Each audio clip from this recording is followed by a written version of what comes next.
हे friends, देखिए मैं ऐसी जगह पर आ गया हूँ जहाँ से कम मैं आपको थोड़ा सा दिखा सकता हूँ कि मैं जा कहाँ रहा हूँ।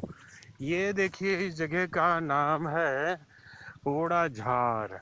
जब भगवान बुद्ध को चैलेंज किया गया था कि उनके पास कोई चमत्कारी शक्ति नहीं है, कोई एक्स्ट्रा ऑर्डिनरी उनके पास पावर नहीं है, तो वो इस जगह पर आए थे और उन्होंने इस जगह से अपने चमत्कार दिखाए थे।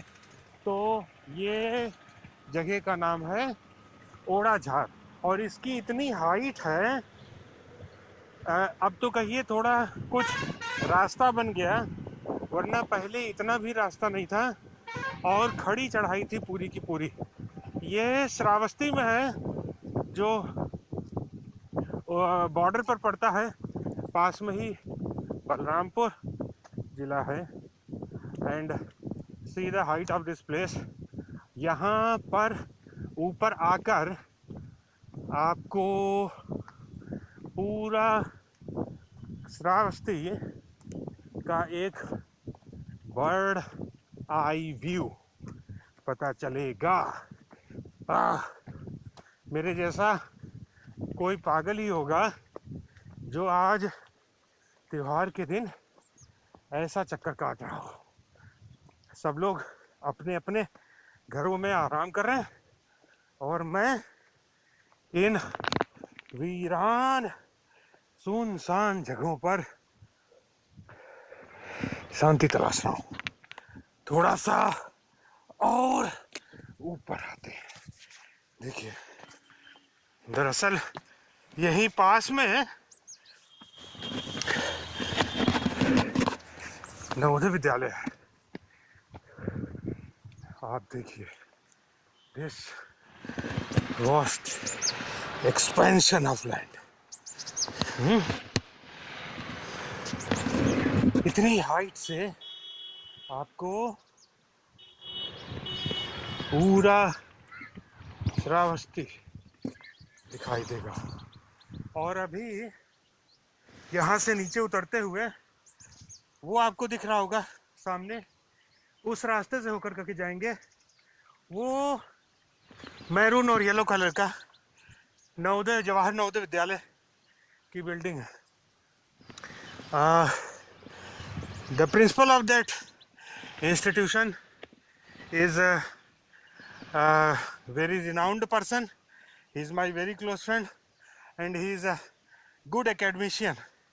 And today it was in my mind, rather I will say that from several days, कई महीने से मेरे दिमाग में बात चल रही थी कि मैं आज खाली होकर के उनसे बैठ करके थोड़ा सा इस बात पर चर्चा करता हूँ, बात करता हूँ कि आजकल की नई पीढ़ी दिशा भ्रमित क्यों है, क्यों यहाँ पर लोगों को बहुत मोटिवेट करना पड़ता है। आइंस्टीन ने क्या कहा था? Genius is 99% inspiration and 1% inspiration. Genius कौन है? 99% कठिन मेहनत करता है, हार्ड वर्क करता है, पसीना बहाता है, ही इज जीनियस। और 1% इंस्पिरेशन का असर पड़ता है। लेकिन अपने यहाँ ऐसा क्या है कि हमें 99% मोटिवेट करना पड़ता है। अभी इसी पर हम बैठ करके थोड़ी देर के लिए चर्चा करेंगे। और अभी मुझे फिर से ये देख रहे हैं, अब मैं सीधे उतरूंगा। आप ये जोखिम मत लीजिएगा, मुझे आदत पड़ चुकी है तो मैं सीधे चला जाता हूँ। लेकिन आपके बस की बात नहीं होगी।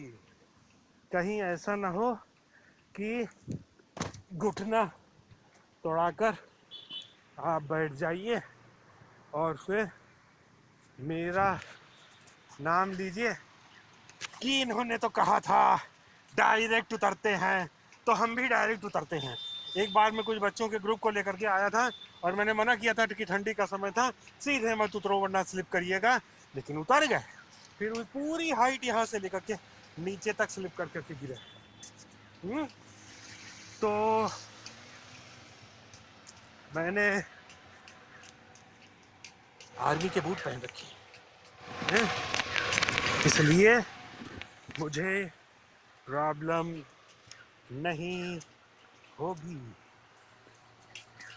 अगर मुझे प्रॉब्लम नहीं होती तो इसका मतलब ये नहीं कि आपको भी प्रॉब्लम नहीं होगी।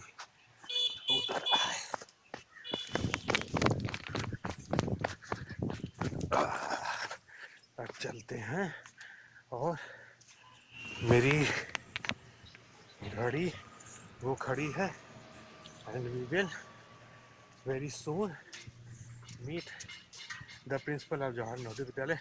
His name is doctor G K Mishra. और देखिए जिस जगह पर हम आए हैं उस जगह से इतनी चीजें आपको ये डिस्टेंस पर मिलेंगी। See this, okay. तो फिर आ गया, जहाँ के लिए निकला था वहाँ आ गया। देखिए ये ब्यूटीफुल कैंपस, ये है यहाँ का जवाहर नवोदय विद्यालय। और बस आ गए। अक्सर यहाँ पर हम और my very good friend and principal of this prestigious institution, he is sitting right with me। और अक्सर हम लोग क्या करते हैं कि संडे को ऐसे ही बैठते हैं और कुछ गहन चिंतन करते हैं ऐसे विषयों पर, क्योंकि मैं भी एजुकेशन से जुड़ा हुआ हूँ। भले ही उसको ऐसे बाइफर्केशन करना ठीक नहीं है कि मैं हायर एजुकेशन और ये ऐसा ऐसा वैसा, education is education, it doesn't make any difference. तो हम लोग अक्सर ऐसे गंभीर विषयों पर बैठ करके चर्चा करते हैं और लोग हैरान होते हैं कि यहाँ पर एक प्रोफेसर और एक प्रिंसिपल बैठ करके पूरा दिन कर क्या रहे हैं। तो आज मैं ये चाहूँगा कि सर भी कुछ बताएं कि क्या ऐसा है कि आजकल बच्चे दिशा भ्रमित हैं, they can not focus even on their education and their future, कुछ भी उनका विज़न क्लियर नहीं है। इस पर सर बात करेंगे। और थोड़ा मैं टेक्नो से भी कम हूँ, ये नेक बैंड अब मैं सर के गले में पहनाऊंगा कि जिससे आवाज़ तो कम से कम क्लियर हो, जो भी आप सुने तो ये आपको समझ में आना चाहिए कि हम क्या बात कर रहे हैं। तो सर आप इस नेक बैंड को बस ऐसे अपने गले में पहन लें।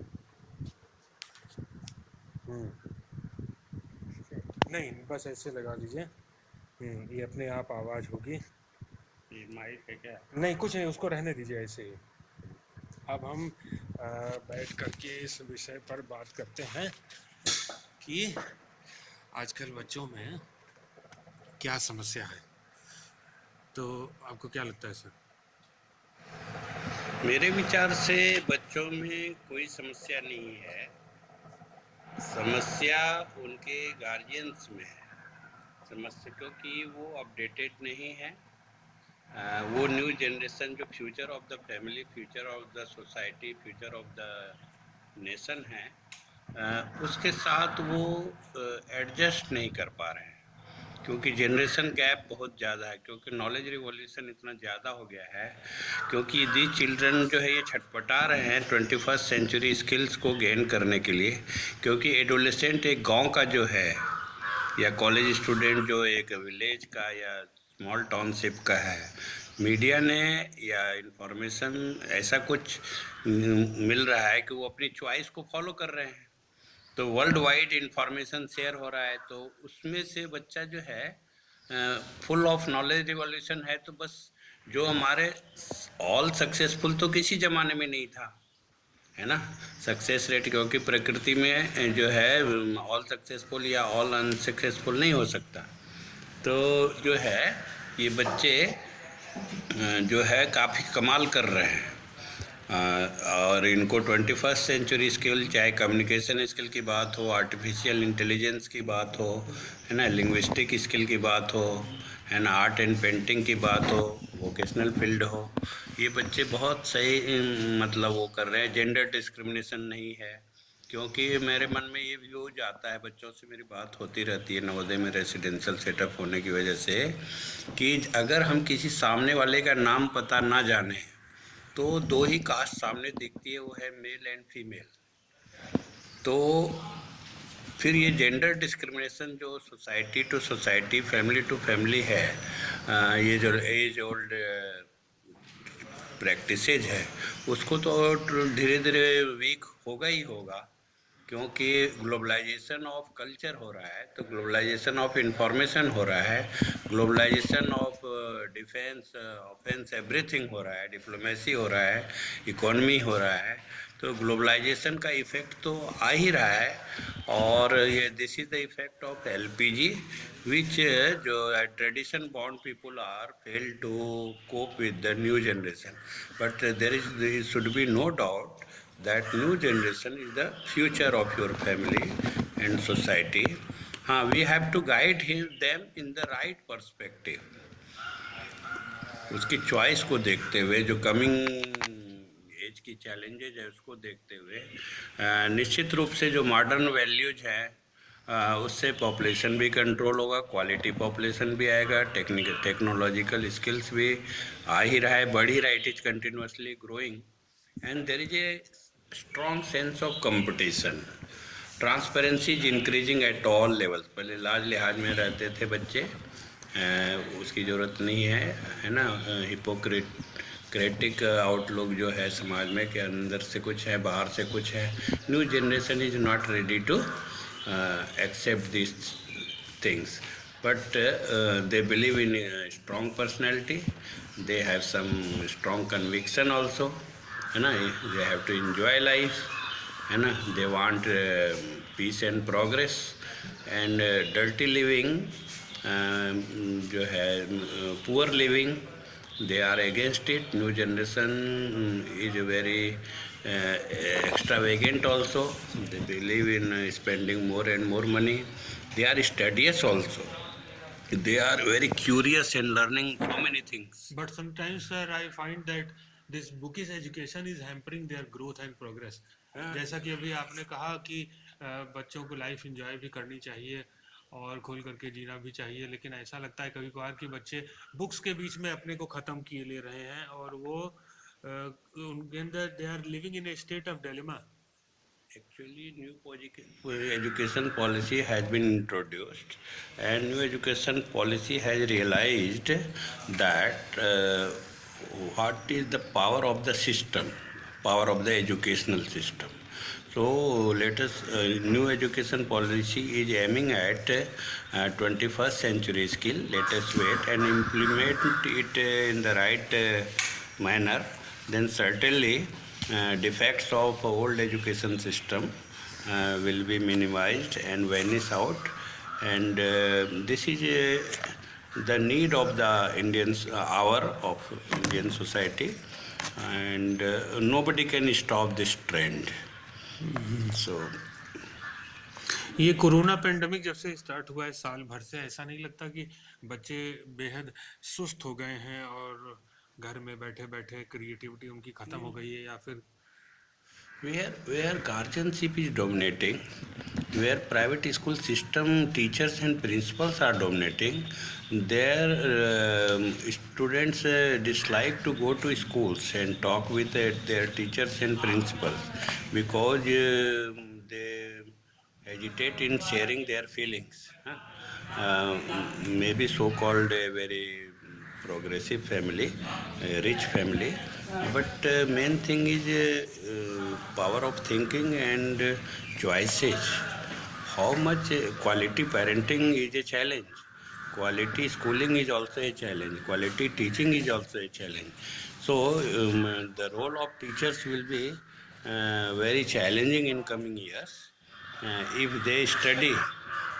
Nowadays what happens, most of the teachers are doing side business and they are hankering after money, they are struggling with the existing system also. So but new generation is feeling the agony of the society and they are restless for growing to the unlimited extent.